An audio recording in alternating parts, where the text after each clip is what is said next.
एक वोट देना है रामवृक्ष सदा को और एक नोट भी देना है। इसमें जो सरकार दिया है, सरकार के तरफ से जो कुर्सी टेबल वगैरह आवंटित हुआ है, सिर्फ उतने सामान है। हमारे यहाँ टीवी भी नहीं है, फ्रिज भी आपको नहीं मिलेगा। हाँ, तो विधायक बन गए हैं तो हम लोग तो शुरू से ही बहुत गरीब परिवार से आते हैं, और विधायक बनने का ये मतलब ये नहीं हुआ कि आप पूरे बिहार के लूट के सबसे ज़्यादा गरीब हैं सबसे ज़्यादा अमीर हो जाइए। गाड़ी है कि नहीं? हाँ, गाड़ी है, लोन पर लिए हैं। वह जरूरी था। यह लालू यादव जी और तेजस्वी यादव जी की कृपा है, और वह लोग जो है से रंगदारी मांगने का काम किया, लेकिन उसका चल नहीं सका। इसलिए नहीं चल सका, पैसा देना पड़ा कि नहीं? 5 नहीं, कुछ नहीं, उसको जेल भेज दिए। आप देखेंगे वहीं से पकड़ के उसको जेल भेजा गया। नमस्कार, हमारा नाम है समरीन और आपने देखना शुरू कर दिया है लाइव सिटीज। कुछ महीनों पहले एक वीडियो खूब वायरल हुआ था। इस वीडियो में आपने देखा था कि बिहार के एक विधायक खूब रो रहे थे। देखिए, जब उनको सरकारी आवास की चाबी मिली थी पटना में तो उनकी आंखें नम हो गई थी। उन्होंने कहा था कि मैंने ऐसा कभी नहीं सोचा था, और उन्होंने ये भी कहा था कि मैं बिहार का सबसे गरीब विधायक हूँ।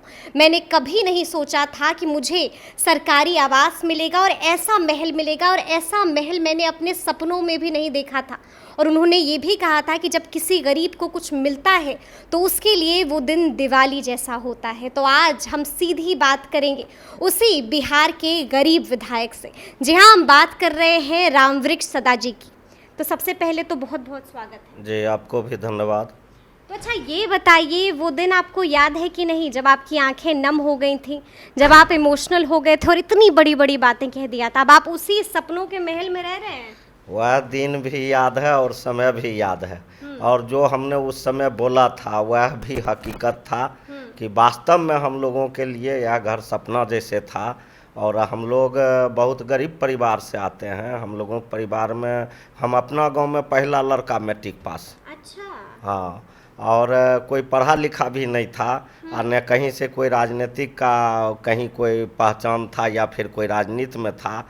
और जिस समय बाबू लालू प्रसाद यादव जी का उदय हुआ तो उन्होंने बहुत सारे गरीब को ललकारा जो वो अपने अधिकार से वंचित था। तो उसी दौर में हम लोग खेतिहर मजदूर थे, पिताजी के साथ मजदूरी करते थे, तो उनका आना हुआ और उसी दिन से उनका भाषण सुन के उनसे लगा हुआ और धीरे धीरे उनसे जुड़े, और आज आपके सामने में विधायक हैं। यह लालू यादव जी और तेजस्वी यादव जी की कृपा है। बिल्कुल। अच्छा, जैसे कि आप ही की लाइन थी जो मैंने अभी शुरू में कही कि जब किसी गरीब को कुछ मिलता है तो उसके लिए वो दिन दिवाली होती है, तो तब तो बहुत खुशी का वक्त था कि आपको इतना बड़ा सपनों का महल मिल गया। अब ये बताइए कि इस महल में, क्योंकि हम देख रहे हैं कि अभी भी यहाँ पर एसी नहीं है, फ्रिज है, क्या क्या चीज़ें हैं, गाड़ी है आपकी? इसमें जो सरकार दिया है, सरकार के तरफ से जो कुर्सी टेबल वगैरह आवंटित हुआ है, सिर्फ उतने सामान है। हमारे यहाँ टीवी भी नहीं है, फ्रिज भी आपको नहीं मिलेगा। अच्छा। और जो सरकार का दिया हुआ है बस उतने। मतलब अभी भी आपके यहाँ, क्योंकि ऐसी गर्मी है और कहीं पे भी हम जाते हैं तो हम देखते हैं कि 2-3 एसी तो लगी ही होती है, लेकिन यहाँ पर अभी भी एक एसी भी नहीं है, फ्रिज भी नहीं है, आप बता रहे हैं कि टीवी भी नहीं है। हाँ, सही बोल रहे हैं। तो आप विधायक बन गए हैं। हाँ, तो विधायक बन गए हैं तो हम लोग तो शुरू से ही बहुत गरीब परिवार से आते हैं, और विधायक बनने का ये मतलब ये नहीं हुआ कि आप पूरे बिहार के लूट के सबसे ज़्यादा गरीब हैं सबसे ज़्यादा अमीर हो जाइए। विधायक बनने का मतलब हुआ कि लोगों ने, जनता मालिक ने जिस आशा और उम्मीद के साथ हमको विधायक बनाया, हम कोशिश करते हैं कि जनता मालिक के साथ उस आशा उम्मीद के साथ हम खड़ा उतरे। तो ऐसा कोई बात नहीं है कि हम लोग विधायक बन गए तो हम लोग बदल गए। अभी भी हम अपना काम अपना करते हैं घर पर, कभी फुर्सत के टाइम में होते हैं तो खेती भी करते हैं, अच्छा। कभी जानवर को भी देखते हैं, और जब अपना समय मिलता है तो ये सब करते हैं। बाद बाकी जो समय रहता है वह जनता के बीच में। मतलब आज भी विधायक बनने के बाद भी, मतलब इस तमाम तरह की जो हम कहते हैं ना सुख सुविधा वाली चीजें, आज भी उससे दूर हैं। हाँ, हम दूर हैं उससे, आज भी दूर हैं। जिस परिस्थिति, गाड़ी है कि नहीं है? हाँ, गाड़ी है, लोन पर लिए हैं। वह जरूरी था, इसलिए जरूरी था। गाड़ी नहीं रहता तो फिर कहीं से जनते का कहीं भोज हुआ, कहीं वो दुख सुख में है, कहीं कुछ है, क्षेत्र घूमने के लिए, पटना आना जाने के लिए गाड़ी का जरूरत था। तो गाड़ी हम लोन पर लिए हैं, और हम, हाँ, और हमारे वेतन से उसमें कटता है। अरे बहुत बड़ी बात है। अच्छा ये बताइए, जब आपसे बात कर रहे हैं, आपको जान रहे हैं, बहुत तरह के सवाल ज़हन में उठ रहे हैं। देखिए, कहा यह भी जाता है कि चुनाव, अगर आपके पास पैसा नहीं है तो आप चुनाव लड़ने की तो बात ही मत कीजिए। लेकिन हम यहाँ देखते हैं कि रामवृक्ष सदा जी भी हैं जो मतलब बिना पैसे के मैदान में उतरते भी हैं, चुनाव लड़ते भी हैं और जीत भी जाते हैं। बिना पैसे के कैसे संभव हुआ? यह सब जो बात आपने बोला, पैसा और चुनाव का बात, यह दूसरे पार्टी में लागू होता है, राजद में यह बात लागू नहीं होता है। राजद एक से एक गरीब लोग को टिकट देता है और वह जीत के आता है। जैसे आज हम उदाहरण के तौर पर आपके सामने आप हमारा वो चुनाव में जो भरा जाता है देखिएगा, निकलवाइएगा तो शायद 70,000 संपत्ति कुल आपकी, संपत्ति घर से लेकर टोटल संपत्ति 70,000 का था। और 70,000 संपत्ति मेरे पास था, उसके बावजूद भी हमको आदरणीय नेता बाबू तेजस्वी यादव जी और लालू यादव जी ने उम्मीदवार बनाया और जनता के बीच में मेरा मदद भी की, कुछ पैसों से मदद भी की लालू या तेजस्वी यादव ने आपकी? पैसा से हमारा जो क्षेत्र में जो लोग था, जो जनता मालिक था, वही मदद किया था। इस बार वहाँ नारा ही था, एक वोट देना है रामवृक्ष सदा को और एक नोट भी देना है। अरे क्या बात है, मतलब ये नारा ही था कि एक वोट देना है और एक नोट देना है। ये बहुत बड़ी बात है, मतलब जनता चाहती थी कि आप जो है जीत कर जाएं। अच्छा ये बताइए, कहीं ऐसा तो नहीं है ना कि कहीं पैसा छुपा उपा के रखे हुए हैं? ना ना ना, वैसा वो तो सरकार के पास सारे खुफिया तंत्र है, सब कुछ है। हाँ, क्योंकि होता है ना, बहुत लोग छुपा के भी रखते हैं। वो लोग तुरंत कहीं रामवृक्ष सदा जी भी छुपा उपा के तो नहीं रखते? देखिए, पैसा छुपाने का चीज थोड़े रहता है। जिसके पास पैसा रहता है अपने पता चल जाता है कि इसके पास पैसा है। वो छुपाने से भी नहीं छुपता है ना, जी नहीं छुपता है। तो मतलब आप भी छुपाए हुए नहीं हैं? नहीं, हम लोगों का तो हम लोगों के बाप दादा से ही गरीबी की स्थिति थे, सब लोग खेतिहर मजदूर थे। हम लोगों के परिवार में कोई पढ़ा लिखा नहीं था। पहला आदमी हम अपने गांव में मैट्रिक किए, उसके बाद बाबू लालू प्रसाद यादव के विचारधारा से जुड़ के राजनीतिक में आए। आज उनके आशीर्वाद से आज विधायक भी हैं। बिल्कुल बिल्कुल। अच्छा ठीक है, जैसा कि आपके बारे में पढ़ रहे थे, आपको थोड़ा सा समझ रहे थे, तो एक चीज़ हमारे नज़र से गुजरी। हमने देखा कि आपको और आपके बेटे को धमकी मिली थी, आप लोगों से 5 लाख की रंगदारी भी मांगी गई थी। तो ये बताइए कि 5 लाख का इंतज़ाम कैसे कर लिया, कहाँ से आया पैसा?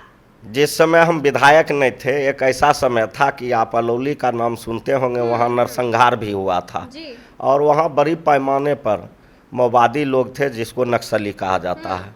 तो वो लोग बड़ी पैमाने पर थे, हम लोगों के इलाका में बहुत खौफ था उसका।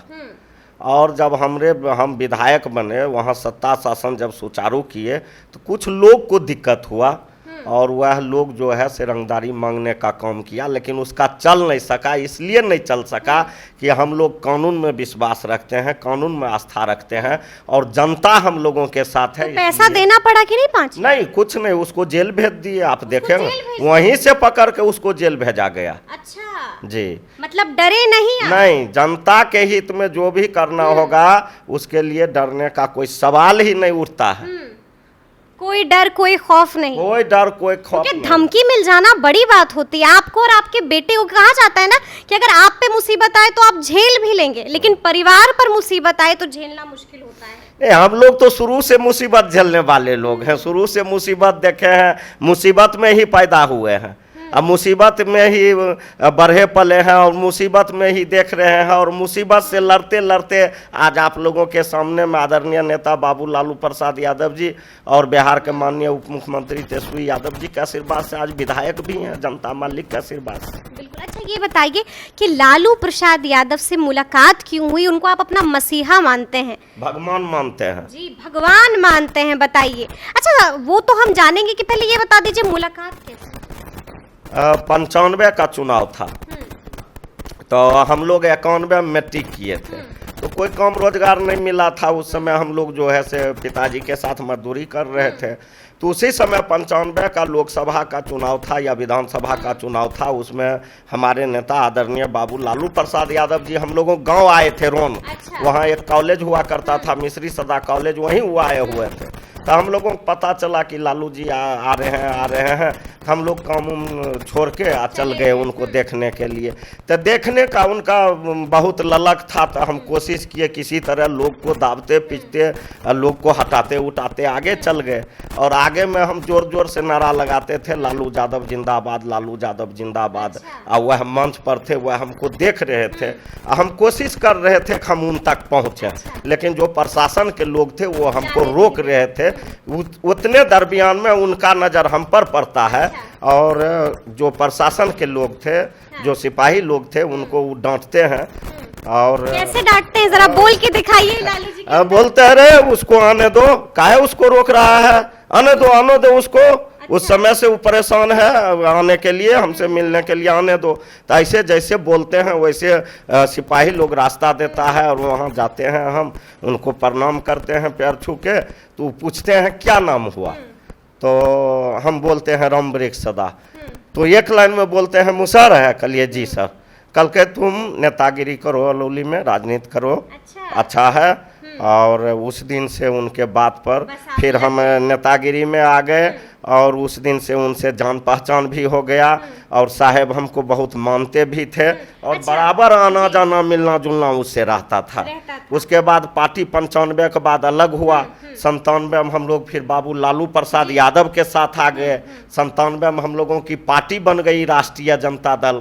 फिर राष्ट्रीय जनता दल के युवा के प्रखंड अध्यक्ष हम वहाँ बने। फिर जो है ये कारवां चलता गया। अच्छा ये बताइए कि लालू जी का भी जन्मदिन था, गए तो होंगे आप? इनके जन्मदिन पर मुझे बुलाया गया था, लेकिन पार्टी के तरफ से आदेश हुआ था कि सब लोग को अपने अपने क्षेत्र में लालू जी के जन्मदिन को भी मनाना है। तो हम लोग भी अपने क्षेत्र में जो है इनका पर्चा पोस्टर लगा। अच्छा ये बताइए कि लालू जी को कुछ गिफ्ट दिया जन्मदिन पर? कुछ तोहफा दिया उनको हम लोग आप क्या तोहफा दिया उनको? हम लोग उनको क्या तोहफा दे सकते हैं? हम लोग जितना गरीब परिवार के लोग थे, उस दिन हम अपने गरीब समाज में, मुसहर समाज में बहुत बड़ा भोज किए, और सभी लोग भोज खाए। और सभी लोग को, हमारी जो माँ बहन गरीब थी, सभी को हमने कपड़ा भी दिया, एक एक साड़ी भी दिया। और सभी लोग भगवान से प्रार्थना किए कि हमारा जो है भगवान आदरणीय बाबू लालू प्रसाद यादव जी सभी दिन स्वस्थ रहे और गरीबों के भलाई के लिए काम करते रहे। तो ये थे रामवृक्ष सदा जी, बड़ी ही बेबाकी से तमाम बातें कही हैं। देखिए इमोशनल भी हो गए, और वो पुरानी बातों को याद करके उन्होंने बहुत तरह की बातें की, बहुत कुछ बताया, कई राज भी यहाँ पर खोले, और ये भी बताया कि लालू प्रसाद यादव की अहमियत उनकी ज़िंदगी में क्या है। तो इस तरह के तमाम अपडेट्स के लिए ऐसे ही हमारे साथ बने रहिएगा और देखते रहिएगा लाइव सिटीज़। बहुत शुक्रिया।